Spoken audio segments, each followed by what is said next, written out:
Four teams have qualified for the semi-finals of the 2026 World Cup. But before we list those four teams, I want to just take you a little back on how this journey began. It started with 48 nations. 48 nations came together, to join and fight for this one golden trophy. They were divided into 12 groups, and after playing the group stages, 16 teams were eliminated as we proceeded to the round of 32.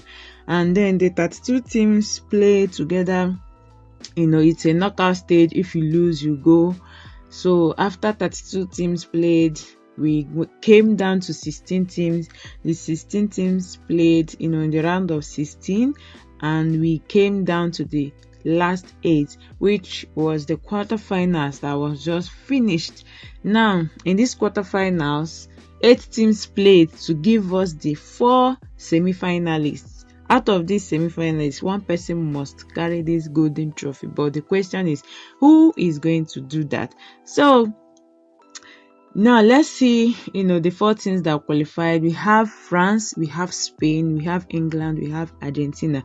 How did their qualification come about? So France beat Morocco 2-0 to secure their qualification. Honestly, if you ask me, I would say Morocco was not ready for that game. Like, they didn't play like the Morocco we know.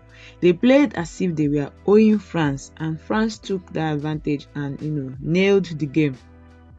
On the other hand, Belgium and Spain fought it out. That Spain have not conceded a goal since this tournament started, but Belgium said, no, we must do something. We must dent your image. We must stain your white, and they equalized in the first half. But their super sub Mikel Merino of Arsenal, as he came and scored against Portugal, he also came in the last minutes of the game. He scored the winning goal, I think in the 88th minute.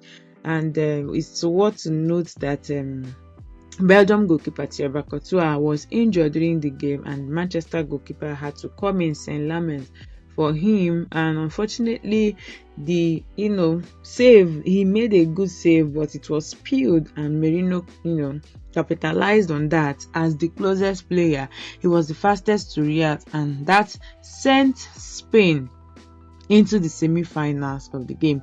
In an interesting match also, Norway and England, the two countries with similar flags, battled it out, but England edged over Norway in the extra time, all thanks to the brace scored by this man Jude Bellingham, to help England qualify for the semi-finals.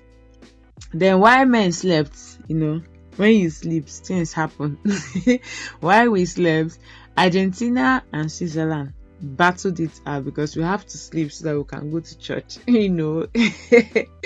Argentina and Switzerland battled it out, and in the extra time, Argentina won to qualify for the semi-finals, and there was a red card in this game as Argentina, Switzerland number 7 was given a red card for simulation. Yeah, because he was given a yellow card earlier, and then he got another yellow card for the simulation. You know that when you get 2 yellow cards, it is a red card. So the game ended France 2-0, won Morocco 2-0, while Spain won Belgium 2-1, and England won Norway 2-1, and Argentina won Switzerland 3-1. So in the semi-finals, France is going to play Spain, while England is going to play Argentina. Who do you think will progress? Because we have just 2 people to play final, while the other 2 will play for the 3rd position for the 2026 World Cup.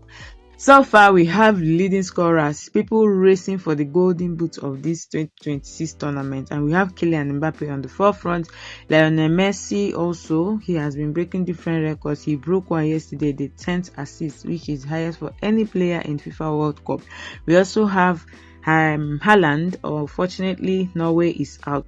Let's see how the game progresses for Jude Bellingham and Harry Kane. It's I mean, Jude Bellingham for me has really been an outstanding player for England. Imagine a midfielder competing for golden boot with forwards. Like, it's something that, he should be proud of. And me, I'm proud of him, even if he's not proud of his achievements.